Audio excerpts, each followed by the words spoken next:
Hello बच्चा लोग। तो क्लास 9 का पहला एक्सरसाइज फर्स्ट चैप्टर का हमने कंप्लीट कर लिया था। इसमें से कुछ सवाल आप लोगों के छूटे हुए थे, तो उन सवालों का जवाब जरा हम आपको बता दे रहे हैं। सबसे पहले यहाँ पे देखना है ये, इसमें पहला क्वेश्चन, दूसरा, तीसरा, चौथा ये सारा हमने बता दिया था। चौथे को आप लोगों का होमवर्क दिया था, उस होमवर्क को आप लोगों ने किया हो तो ठीक है, अच्छी बात है, नहीं तो हम तो ये हैं बता देंगे। तो यहाँ प्रत्येक प्राकृत संख्या एक पूर्ण संख्या होती है। प्रत्येक प्राकृत संख्या एक पूर्ण संख्या होती है। तो ये आप लोगों को पता होनी चाहिए कि प्राकृत संख्या जो होती है वो 1 से लेकर अनंत तक की संख्या होती है, और पूर्ण संख्या जो होती है वो 0 से अनंत तक की संख्या होती है। यानी कि प्राकृत संख्या पूर्ण संख्या के अंदर आ सकती है। तो यहाँ पहले वाले का जो है आंसर हमारा सही होगा, इसका सत्य होगा, क्योंकि प्राकृत संख्याएं पूरी की पूरी पूर्ण संख्याओं में आ सकती हैं, लेकिन पूर्ण संख्याएं प्राकृत संख्याओं में नहीं आ सकती हैं। तो पहले का हमारा सत्य हो गया। इसके बाद दूसरा क्वेश्चन है, प्रत्येक पूर्णांक एक पूर्ण संख्या होता है। अब पूर्णांक माने इंटीजर होता है, तो इंटीजर सारी की सारी ऋणात्मक संख्याएं और सारी की सारी धनात्मक संख्याएं प्लस 0, इन सब का योग होता है। लेकिन पूर्ण संख्याएं हम जानते हैं कि 0 से लेकर अनंत तक की संख्याएं होती हैं। तो इसलिए कोई पूर्णांक जो होगा, पूर्णांक सभी के सभी पूर्ण संख्या नहीं हो सकते हैं। जैसे कि आप यहाँ पे देख सकते हैं, ये अगर हमारे पास ये एक स्केल है, तो इस स्केल में अगर इस पॉइंट पर 0 है तो इस साइड के सारे नंबर ऋणात्मक और इधर धनात्मक, यानी कि +1, 2, 3, ये पूरे इंटीजर होते हैं। लेकिन अगर हम इस तरीके से केवल इतने को लेकर के जाएं तो ये पूर्ण संख्याएं होती हैं। इसका मतलब कि प्रत्येक पूर्णांक एक पूर्ण संख्या नहीं हो सकता है। तो दूसरा वाला हमारा असत्य हो जाएगा, गलत।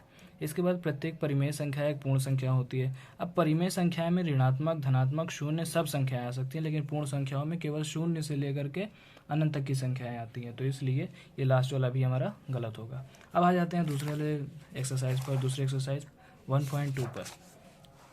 तो यहाँ 1.2 में भी आपका पहला जो क्वेश्चन है ये सत्य असत्य करके ही है। तो इसमें पहला जो क्वेश्चन है, प्रत्येक अपरिमेय संख्या एक वास्तविक संख्या होती है। तो मैंने आप लोगों को स्टार्टिंग में बताया था क्लास की कि वास्तविक संख्याएं आप लोगों को यहाँ पर पढ़ना है, और वास्तविक संख्याओं के अंदर दो तरीके की संख्याएं आती हैं। वास्तविक संख्याएं, इसमें दो तरीके की संख्याएं आती हैं, एक होती है परिमेय और दूसरी अपरिमेय। यानी कि वास्तविक संख्याओं के अंदर परिमेय अपरिमेय आ रही हैं, अपरिमेय संख्या के अंदर वास्तविक संख्या नहीं आ रही है।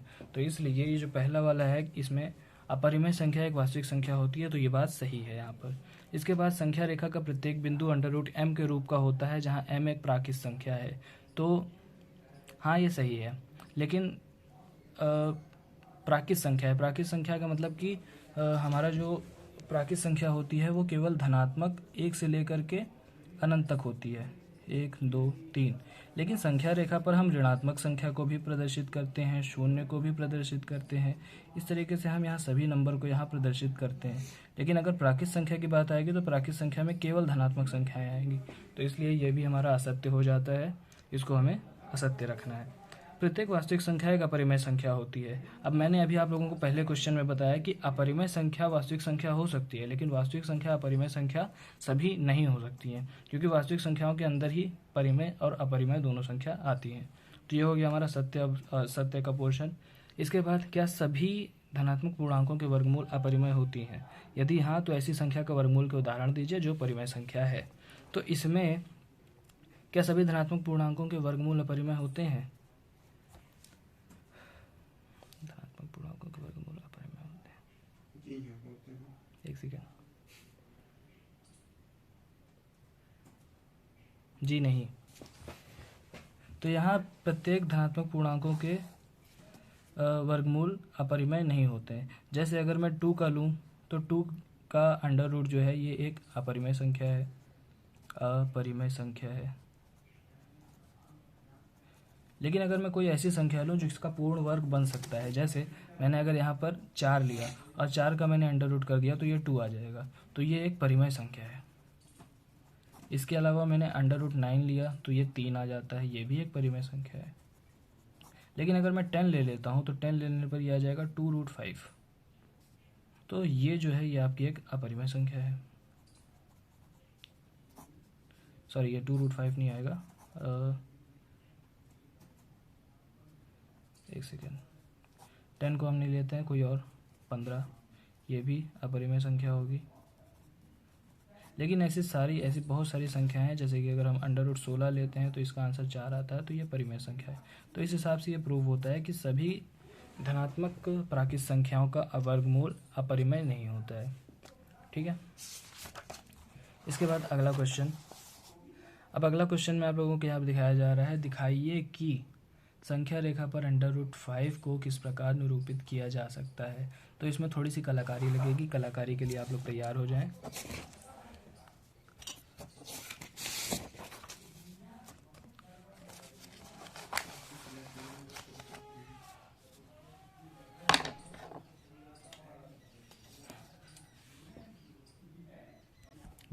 चलो शुरू करते हैं। तो अभी यहाँ पर हमको प्रदर्शित करना है √5 को संख्या रेखा पर।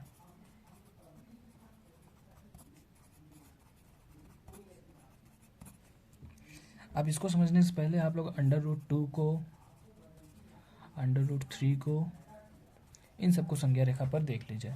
तो पहले हमें क्या करना है कि एक हमें यहाँ पर रेखा खींच लेनी है, कोई भी अपने किसी भी नाप की। अब इसमें हमें अपने 1-1 सेंटीमीटर का सारा यहाँ पर 1-1 सेंटीमीटर का यहाँ डिवाइडेशन करना है। तो पहला ये 1 centimetre, 1 centimetre, 1 centimetre, 1 centimetre, 1 centimetre, इस तरीके से हमने इसमें लाइन खींच ली। आपको कोई भी लंबाई के ले लेनी है एक रेखा, ये हो गया। अब इसमें कोई एक पॉइंट था हमारा 0, इसके बाद 1, 2, 3, 4, 5 और इधर -1, -2, -3, -4, ये मैंने एक संख्या रेखा यहाँ पर बना ली है। अब इसमें 0 से 1 सेंटीमीटर ये इधर, यहाँ पर 1 सेंटीमीटर की एक लाइन इधर मिलती है मुझे। इसके बाद इतना ही 1 सेंटीमीटर मैंने ऊपर की तरफ बना लिया।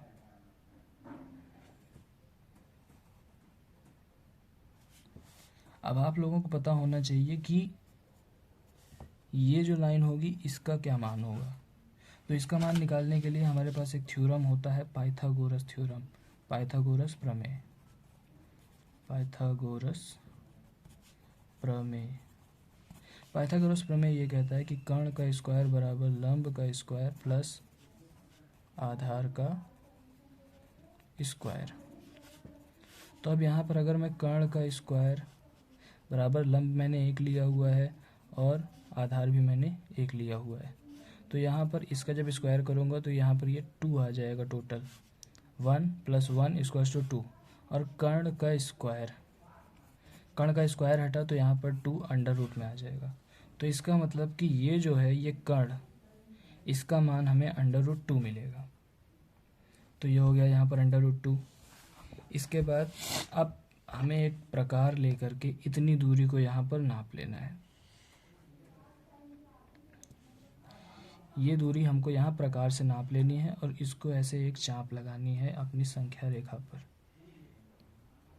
अब ये जो दूरी हमें मिलेगी यहाँ से लेकर के 0 से लेकर इस पॉइंट तक, इस पॉइंट को हम P मान लेते हैं, तो ये 0 से लेकर P तक की ये जो दूरी होगी ये हमारी √2 होगी। इसी तरीके से अगर हम यहाँ पर इस 2 पर एक लंब यहाँ पर इस तरीके से डालें 1 सेंटीमीटर का, ये 1 सेंटीमीटर का लंब मैंने इसमें √2 पर इधर डाला। तो अब यहाँ से ये लंब हमने डाल दिया। अब ये भी एक त्रिभुज ही बन रहा है, समकोण त्रिभुज। तो अब ये √2 और ये 1, इसको जब हम करेंगे तो यहीं पर पाइथागोरस प्रमेय लगाने पर कर्ण का स्क्वायर बराबर आधार का स्क्वायर प्लस लंब का स्क्वायर। अगर आधार हमारे पास √2 है तो इसका स्क्वायर प्लस लंब हमारे पास 1 है, इसका स्क्वायर करने पर हमें 2 + 1 मिलेगा, अर्थात 3 मिलेगा। अब कर्ण का वर्ग हटा यहाँ से तो यहाँ पे ये √, मिला, यानी कि √3। तो ये जो दूरी होगी ये हमें कितनी मिलेगी, √3। इसको भी हमें अपनी गोला प्रकार से इसको नाप लेना है और फिर इसी से हम यहाँ पर एक चाप लगा सकते हैं ऐसे। अब ये जो 0 से लेकर के ये पॉइंट हमको मिला है, ये मिला है हमको √3। इसकी जो दूरी होगी ये होगी √3। और ये जो दूरी होगी ये होगी √2। इसी तरीके से हमें एक स्टेप और बढ़ाना है। हम यहाँ पर इस √3 पर एक लंब डालते हैं 1 सेंटीमीटर का, सॉरी √2 सेंटीमीटर का, यानी कि हमें इसको नाप लेना है। ये कितना है यहाँ से √2,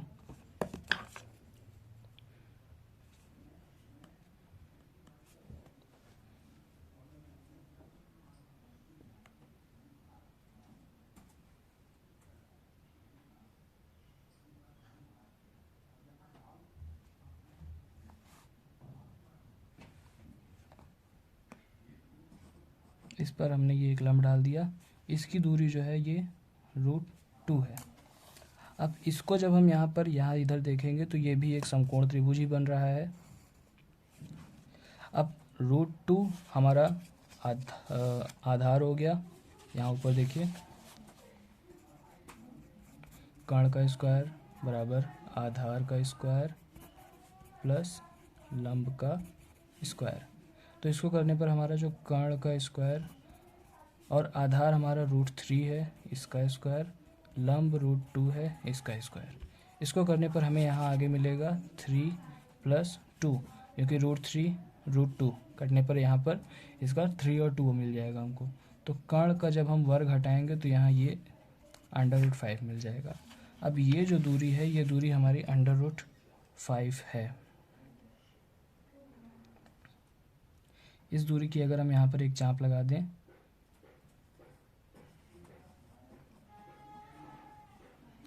तो अब ये जो दूरी हमको 0 से लेकर के यहाँ तक की मिली है, ये कौन सी दूरी मिली है? √5।